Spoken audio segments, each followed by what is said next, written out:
Now, Cameroon's presidential election takes place on October 7.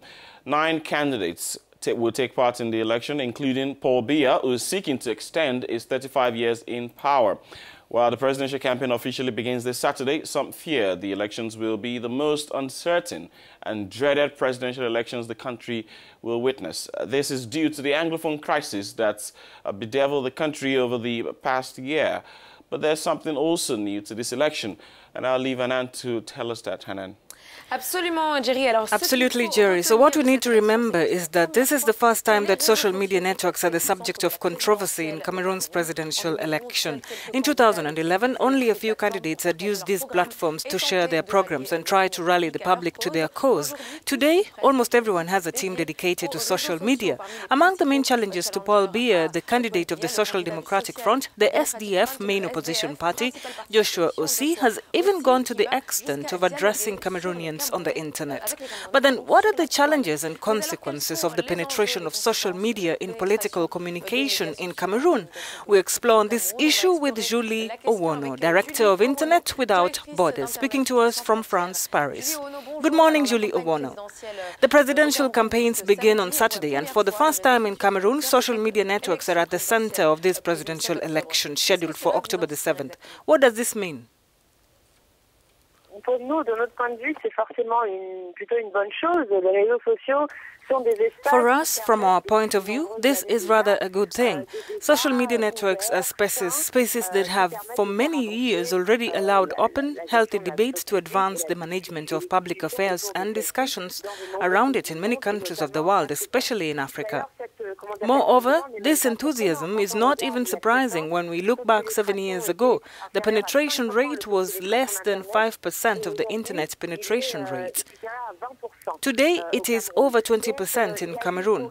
So there has been a logical progression, and this progression is productive. It allows candidates to interact directly with future voters. It also allows voters to address their concerns in a much more direct way than it was previously.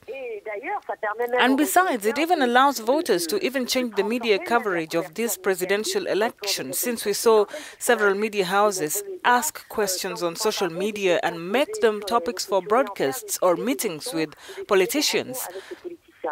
So for us, from our point of view, it's rather a very, very good thing that will only have positive repercussions on the elections and on the Cameroonian democracy as a whole. And in a country where elections go hand in hand with internet disconnection, does the fact that President Paul Biya recently used social media to announce his candidacy reassure that this practice may slowly disappear? The fact that the President of the Republic announced his candidacy on social media is reassuring to us that he and his government team have understood that today we cannot do without the internet, we cannot do without social media networks. That is where the voters are. That is where the citizens are. Now, to say that this is enough to reassure us, the Internet Without Borders group, about a possible interruption? Unfortunately not. Because since 2017, since 2016, we have seen that elections in Africa go hand in hand with the interruption or disruption of Internet services. And the latest example was in Mali during the presidential polls. The only thing that could reassure us would be a firm commitment from the Cameroonian authorities that they will not cut off the Internet, that they will let citizens express themselves freely, even if it includes criticizing the elections, because it is also part of a healthy democracy. The authorities should make this commitment. And finally, Ms. Owono, as much as you praise this internet penetration, shouldn't we also be concerned about the drifts associated with it, such as fake news or the dissemination of hate messages?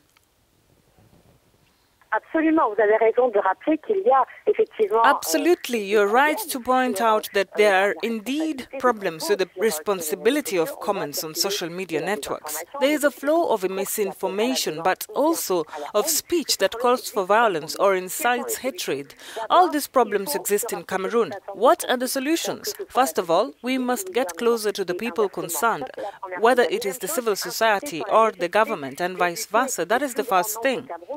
The second thing is to insist on the need to educate as many people as possible in Cameroon about the media. How do you receive information? Is all the information you receive true? Should we believe them all? Who are the sources? Who is speaking? Is it a reliable source? It is essential to invest massively in raising awareness among the general public. And, of course, the third thing is that there is real collaboration, cooperation, a real dialogue between all the internet stakeholders, whether it's the government, the civil society, or private sector companies, because only then can we better understand the challenges that are posed, particularly with regards to misinformation and dangerous speech, and above all, can we find more appropriate solutions than censorship of social media or internet cuts that once again do not solve any problems.